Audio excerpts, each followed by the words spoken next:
Olá pessoal, boa tarde. Então aqui a gente está entrando no ajustamento de observações diretas. Então é a aula 3 de ajustamento 1. A gente vai ver o caso mais simples de ajustamento, que seria eu observar n vezes o valor de uma mesma grandeza. Então, por exemplo, eu meço uma mesma distância 3, 4, 5, 10 vezes e eu quero achar qual que é a melhor estimativa para aquela distância, para aquele valor que foi medido ali 3, 4, 5, 10 vezes. Sabendo lá da teoria dos erros, que cada vez que eu medir essa distância, eu vou encontrar um valor diferente, né, devido à inevitável presença de erros aleatórios no processo de medição. Então aqui, por exemplo, a gente vai ter o caso ideal, que é aquele que não ocorre na prática, né, que a gente teria o valor da primeira observação y1, dessa grandeza, por exemplo, dessa distância, e o valor da segunda observação y2 dessa grandeza, por exemplo, dessa distância. E aí se eu medisse na primeira vez, eu ia encontrar um valor x. Quando eu fosse fazer a segunda medição, eu ia encontrar o mesmo valor x. Então eu teria essa reta, né, y1 igual a y2, que é igual a x. Ou seja, não haveria erros aparentes nesse processo de medição. Então o erro da observação 1 é igual ao erro da observação 2, que é zero. E eu tenho essa reta a 45 graus com uma relação perfeita, né? A ausência de erro entre as duas observações. Na prática a gente sabe que não é isso que vai ocorrer, né? Então o que a gente vai ter na prática? A gente vai ter um valor para a primeira observação, y1, e um valor para a segunda observação, y2. Então logo a gente vai ter o vetor de observações y, né, esse vetor em vermelho, que vai ter aqui uma inclinação diferente daqueles 45 graus, né, da reta y1 igual a y2. Bom, aí entra o nosso ajustamento. Então eu tenho um valor diferente na primeira observação e um valor diferente na segunda. Com qual das duas eu fico? Né? Com a primeira, com a segunda ou com algum meio termo entre elas, né? Um valor intermediário, ou seja, um valor ajustado, né? Considerando que tanto a primeira quanto a segunda possuem erros, né? Então o que a gente vai ter é isso, a gente tem que encontrar um valor x aqui, tal que, corrigindo a primeira observação e corrigindo a segunda observação, eu chego no mesmo resultado, que é o meu valor x estimado, né? Então a gente vai ter um vetor de erros e, com uma componente em E1, né, na primeira observação, e uma componente em E2, na segunda observação. Nesse exemplo, ó, o valor da primeira observação foi menor do que o valor da segunda observação. Então, consequentemente, eu vou ter que corrigir a minha primeira observação para mais e a minha segunda observação para menos, né, para que eu encontre um valor x intermediário ali entre as duas observações, né? Então, y2 teve um valor maior. Se eu quero uma solução intermediária, eu tenho que subtrair um valor de y2. O y1 foi um valor menor, então se eu quero uma solução intermediária, eu vou ter que somar um determinado valor em y1. Então a gente pode escrever aqui no caso, né, a seguinte relação. Então a gente vai ter que o y1 igual a x e o y2 também é igual a x. Essa seria a situação ideal do primeiro caso, não havendo erros, né? Erros nas medições, as duas perfeitamente concordantes. Na prática a gente vai ter essa segunda situação, então como é que a gente corrige? A gente pode considerar que a gente tem nosso vetor de observações original y, tem o valor que a gente busca, né, de referência, o x, e a gente pode somar um erro no valor de x para corrigir justamente, né, e encontrar o valor da observação original. Então a gente pode fazer o seguinte, y1 é igual a x mais e1. y2 é igual a x mais e2. Ou seja, se eu somar o valor que eu busco com o erro da primeira observação, eu encontro o valor da primeira observação. Se eu somar o valor que eu busco com o erro na segunda observação, eu encontro o valor da segunda observação. Por exemplo, né, vamos assumir que o y1 vale 5 e o y2 vale 7. Só a título de ilustração. Então eu vou ter o seguinte, 5 vai ser igual ao valor que eu busco, mais o erro na primeira observação, nessa primeira medição. E a segunda observação, 7, vai ser o valor que eu busco estimar também, mais o erro na segunda medição. Então vamos supor que fosse a mesma distância, claro que com um exagero, né, no valor do erro, mas enfim, a primeira medição deu 5 metros e a segunda medição deu 7 metros, 2 metros de diferença. Com qual das duas eu fico? Né? Com a primeira, com a segunda ou com o valor intermediário? Então a gente tem aqui um sistema matematicamente consistente, porém com infinitas soluções. Né? O que eu quero dizer? Bom, 5 e 7, vamos supor então que eu vou ficar com a solução 6. Então, ó, eu adoto o x igual a 6. 6 metros. Se o valor da minha distância estimada for 6 metros, o que vai acontecer na primeira equação? 5 é igual a 6 mais o erro da primeira observação. Ou seja, nesse caso, o erro da primeira observação será igual a... Eu vou simplesmente passar o 6 para o outro lado, né? 5 menos 6, menos 1. Então, eu errei 1 metro para menos. Né? O valor correto deveria ser 6 e eu medi 5. Na segunda equação, vai ocorrer o contrário, né? Eu vou ter 6 mais E2. Ou seja, o erro da segunda observação é mais 1. Eu medi 7, mas eu deveria ter medido 6. Então eu errei 1 metro para mais. Nessas situações a gente pode, então, trabalhar com valor intermediário ali. Agora, que valor intermediário é esse? Aqui o exemplo mais intuitivo eu usei a média. Mas será que a média de fato é uma boa solução, né, para o nosso problema? Então o que a gente vai ter num caso geral? A gente pode pensar o seguinte, ó, eu vou ter o meu valor da primeira observação, vou ter o valor da segunda, e claro, poderia estender para 3, 4 ou mais, né? Mas aí não teria como a gente visualizar nesse plano. Né?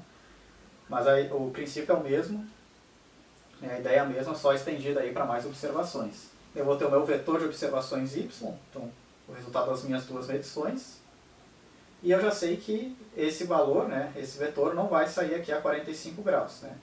Vai haver aqui uma inconsistência entre as observações. Preciso achar uma solução intermediária. Né? Então a grande questão aqui é a seguinte: para cada valor que eu escolher, para cada solução, para cada possível candidato, por exemplo, né, x igual a 5, x igual a 6, x igual a 7, ou até mesmo x igual a 4, x igual a 8 e assim por diante, para cada candidato que eu escolher, né, para cada distância estimada que eu escolher, eu vou ter um correspondente vetor de erros associados. Né? Então, cada valor de x diferente vai me resultar num valor de erros diferente. Aqui vamos fazer só mais um exemplo para ilustrar isso. Né? Vamos supor então que a gente não vai trabalhar com o x igual a 6. Vamos supor que a gente vai trabalhar com o x igual a 6,5.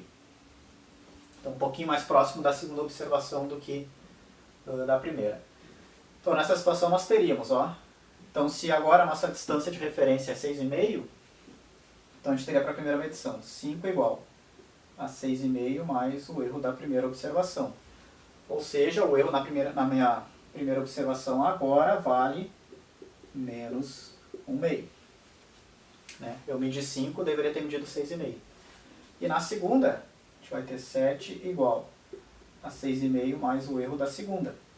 Então agora o erro na segunda medição vale menos 0,5. Então eu medi 7, deveria ter medido 6,5. Então eu errei meio metro para mais.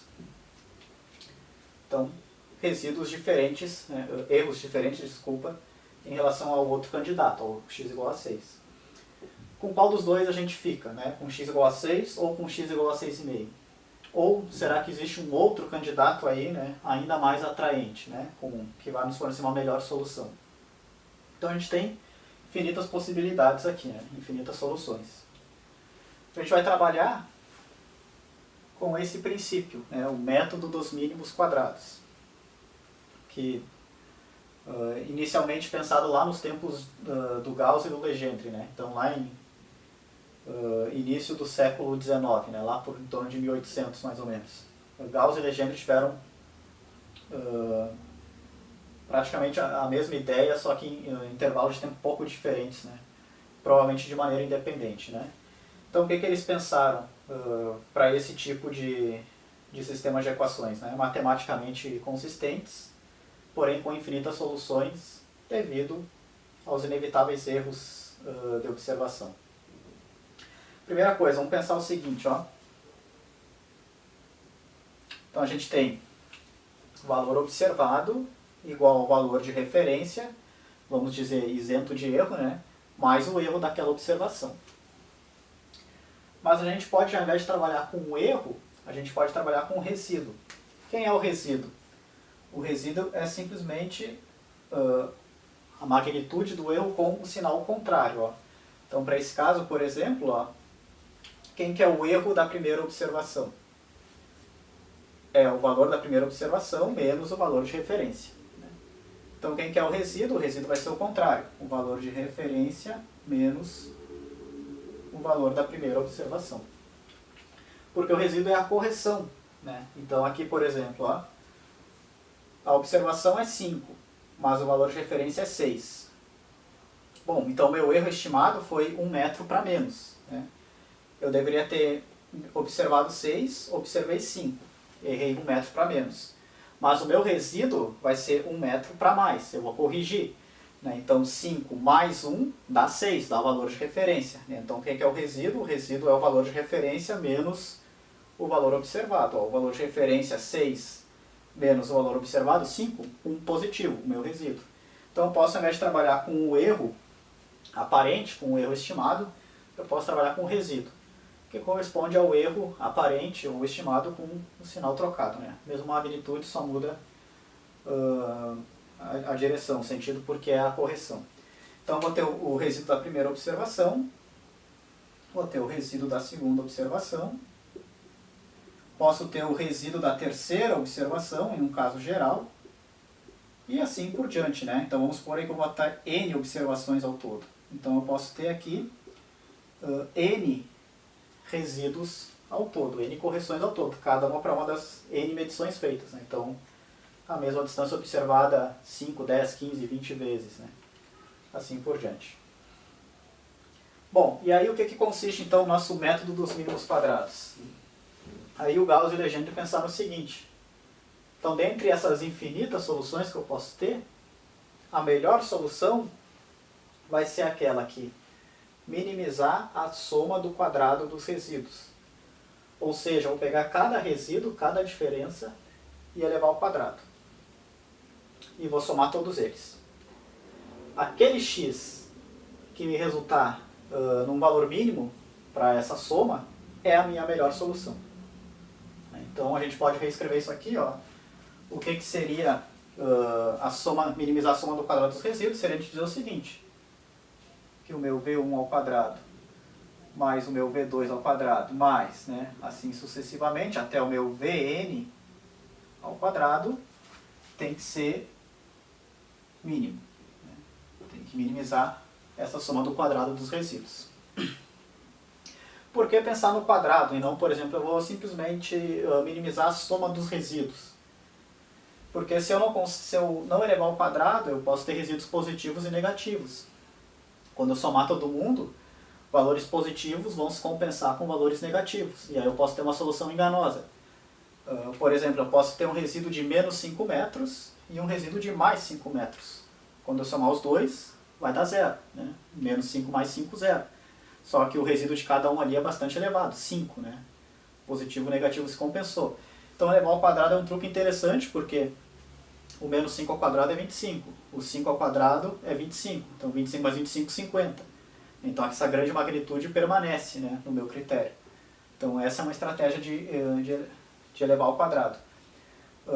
Existem outras soluções. Né? Então, por exemplo, existe a norma L1, né, em que ao invés de eu trabalhar com o quadrado dos resíduos, eu vou trabalhar com os resíduos em módulo. Né? Então eu vou minimizar a soma dos resíduos em módulo. Tomando o módulo, eu também evito esse problema de cancelar positivo com negativo. Né? Então, menos 5 em módulo é 5. 5 em módulo é 5. 5 mais 5, 10. Não dá 0.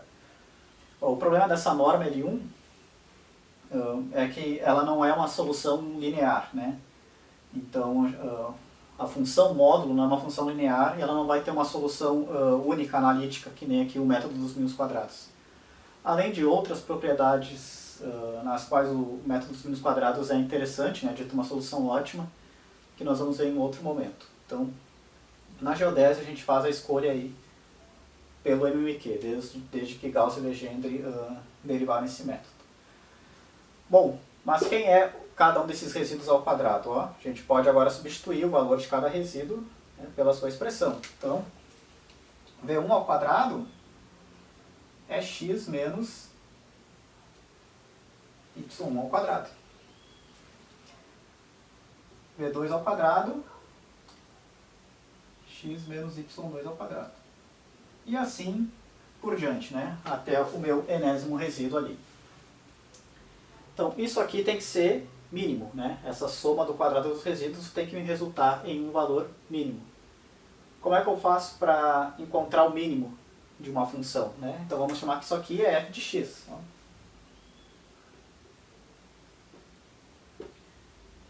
É f de x, então aqui vai ser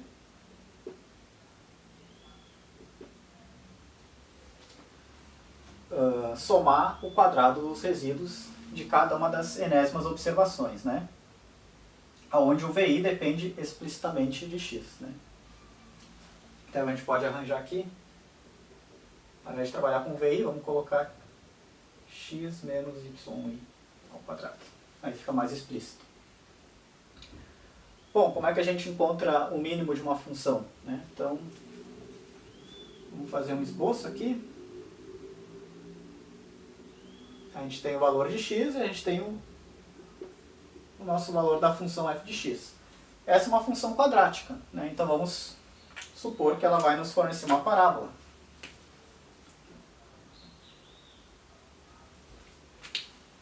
Uma função do segundo grau. A gente tem que achar justamente, ó, o valor de x no qual essa parábola, essa função, apresente o valor mínimo, né? f de x é mínima naquele ponto. Nesse caso, para um escalar apenas, né? Depois a gente vai ver um caso geral que a gente pode ter mais de um parâmetro simultaneamente, né? Então mais de uma incógnita simultaneamente no vetor x, e a ideia vai ser a mesma, né? Só estendida para uma dimensão maior. Então a gente quer encontrar esse parâmetro x, esse escalar x, que minimiza a minha função, soma do quadrado dos resíduos. Para encontrar o mínimo dessa função, a gente sabe que a primeira derivada, né, a primeira taxa de variação da função tem que ser zero, né? Então, se o x é um ponto de mínimo, então a primeira derivada, a primeira taxa de variação aqui, a inclinação da reta tangente tem que ser zero. E a segunda derivada, né, então a derivada da primeira derivada, por assim dizer, tem que ser positiva, tem que ser crescente. Caso contrário, se a primeira derivada for zero, mas a segunda for negativa, a gente está num ponto de máximo, né? Não é o caso aqui, mas se eu continuasse, e não fosse uma função do segundo grau, enfim. Mas aí eu também tenho a situação onde a minha taxa de inclinação é zero na primeira derivada, porém a minha segunda derivada vai ser negativa. Ponto de máximo e não ponto de mínimo. Então, eu preciso do seguinte, ó. A derivada da função no ponto que eu quero minimizar, né? Então no meu ponto de mínimo, tem que ser zero. E a derivada segunda da função, nesse ponto de mínimo, né? Aplicada então nesse ponto de mínimo, tem que ser positiva, maior que zero. Vamos pegar essa expressão. Então, x menos y ao quadrado mais x menos y2 ao quadrado mais assim por diante. Então essa é a função que nós temos que minimizar, né? Então essa é a nossa f de x. Como é que fica a derivada dessa função?